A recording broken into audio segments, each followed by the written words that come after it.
Hey guys, welcome back to my channel. It's Navadine here.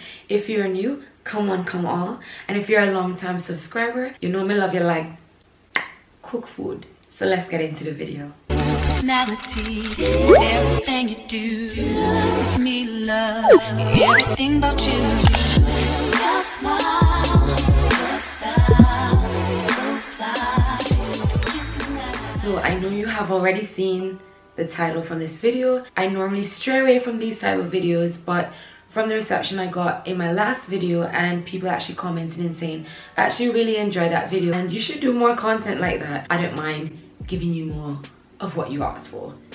Your wish is my command. I never want it to seem like I'm coming and telling people how to be like me. And it also seems like in this day and age, many young people seem to want someone to tell them what to do and how to be. And I think there's a fine line between getting advice and, you know, researching for knowledge and internal growth, but then there's that line of like, you also got to be yourself. When we think about being feminine, it's normally mentioned in relation to how a man sees a woman. I also don't want this video to come off as though this is how you get a man and this is how you be a perfect girl to attract a man. But a part of being a heterosexual female is the desire to attract our male counterparts. But anyways, because y'all requested it, here I am. Take it with a grain of salt, do as you wish. This should be a no-brainer, but some people gotta hear it. This is one of the things that I think work to my advantage and help me look more attractive. Being polite and nice. A lot of times people are very surprised when someone is attractive and nice. I mean, we've all had different experiences with girls when we were growing up in school, and maybe the pretty girls were the mean girls. I don't know, that's never been my experience, but I definitely think being nice helps me look more attractive to men and women. Don't get it twisted, I ain't a pushover and I'm very feisty. Blame it on the Caribbean, because I definitely can get lippy, but we all know there's a time and a place for things. If I am nice and smile before I enter a store or something, people approach me extending some sort of favor towards me and I was like, right. And I just acted as though it didn't matter, like if someone held the door open for me. Whatever it is, if I was not evidently showing gratitude towards their gesture, I would come off snobby. Have you ever seen someone that you don't find that attractive, but when you get to know their personality, it makes them look a bit more attractive? Just the same way that it works, you know, in the opposite. You might see someone that's really attractive and then they have a stink attitude and they don't have manners. They just don't look attractive to you. People do nice things for you when you are nice. Because I'm nice, sometimes it invites them to initiate an advance. And I'm not necessarily interested in them, but just because I'm not interested doesn't mean I can't let them down gently. I know there's some people that are gonna treat you bad regardless because that's just who they are. But on a general basis, I think it's safe to say that they treat you according to the energy that they get off of you as well. If you know that you are grumpy when you look messed up and you're not fixing up yourself, and that also makes you give a bad attitude to people, spend more time on looking nice and then you will experience pretty girl privilege more. Because I think that's another thing, people think that pretty girl privilege is only given to a pretty girl, but you have to understand that it also is given based on your aura. Your aura can come off attractive to that person and you end up getting pretty girl privilege. Make sense? You can fight with me on this one if you want, but etiquette, burping, passing gas.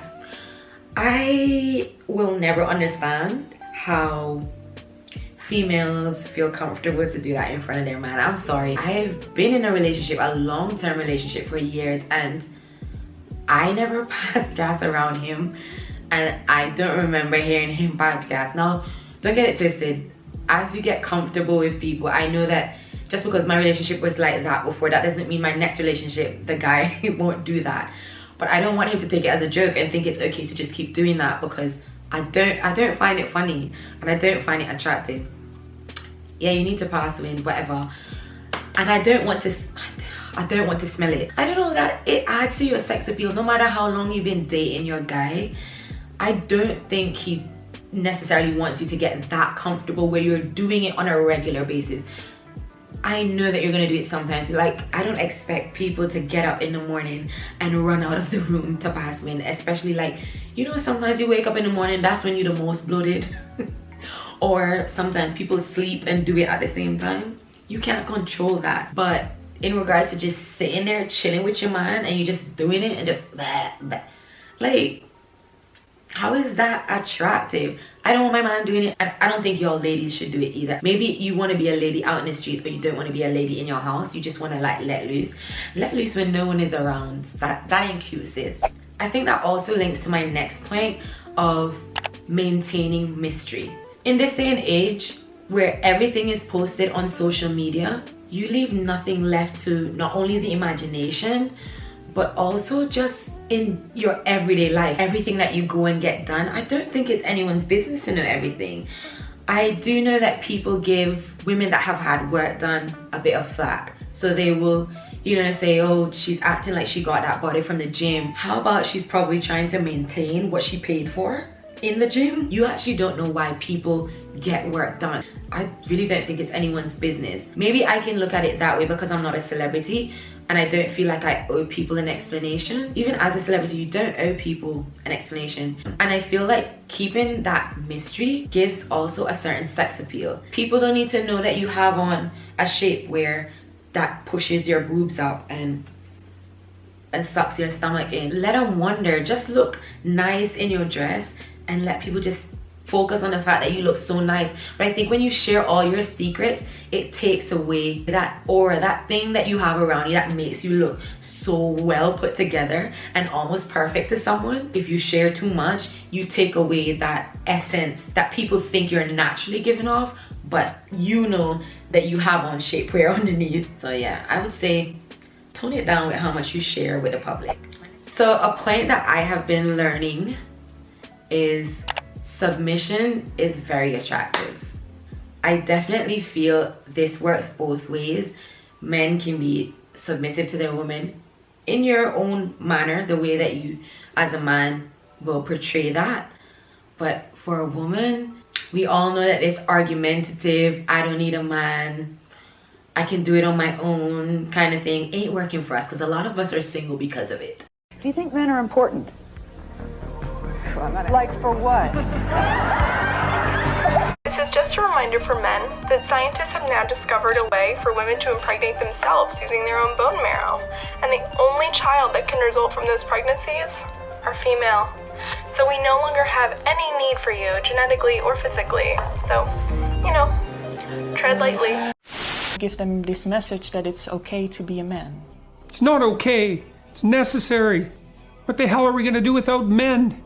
You look around the city here, you see all these buildings go up. These men, they're doing impossible things. They're under the streets, working on the sewers. They're up on the power lines in the storms and the rain. They're keeping this impossible infrastructure functioning. This thing that works in a miraculous manner.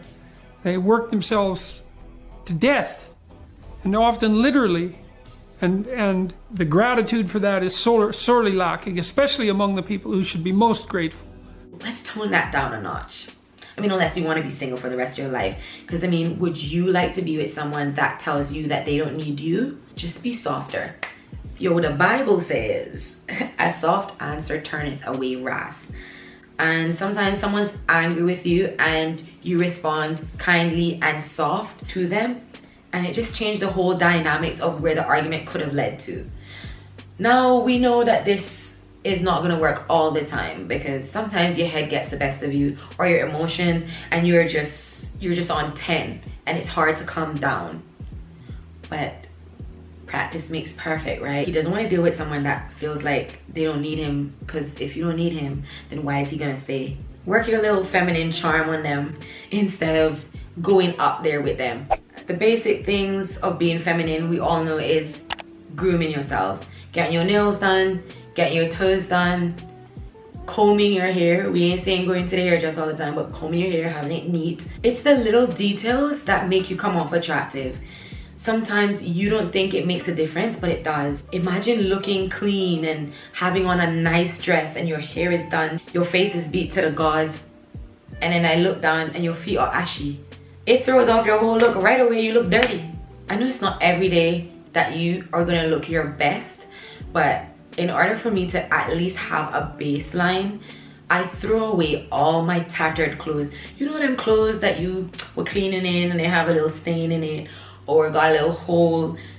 Yeah, if you keep them, you go and wear them. Because I grab for things that are easy to reach for. And especially because you know it's not something that you care about getting messed up. If you go into the shop, you go and grab it. In order to keep you from wearing that stuff, throw it away.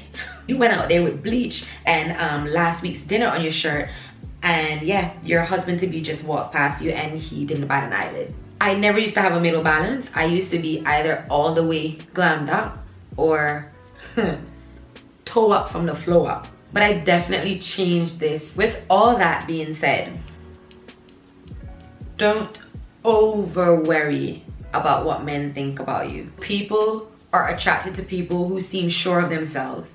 Recently also, someone told me to practice to let men gift you.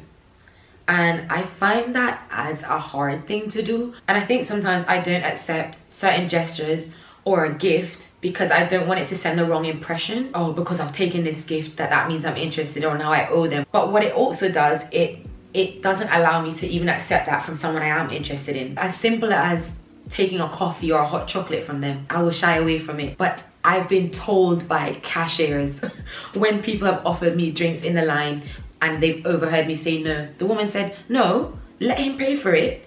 He's offered you, just say thank you and let him pay for it. It has felt like the weirdest thing to take, but apparently we're supposed to do that.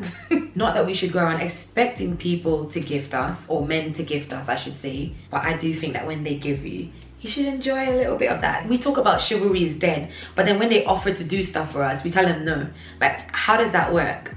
How does that work? Then they get used to not doing stuff for us because we keep telling them no. And then when they get with you, they don't know how to treat you because you wasn't allowing them to do something from the beginning. And then now that you're in a relationship with them, you want them to buy your flowers. But when them did not buy your flowers, I'm taking you out for dinner and stuff like that, you was like, I'll pay my own stuff. There's a limit. There's certain gifts I will not accept. I feel it's almost borderline using the person. Like, I do not go out on dates with anyone that I'm not interested in. I would never do it. Me not so hungry. Me love eat, but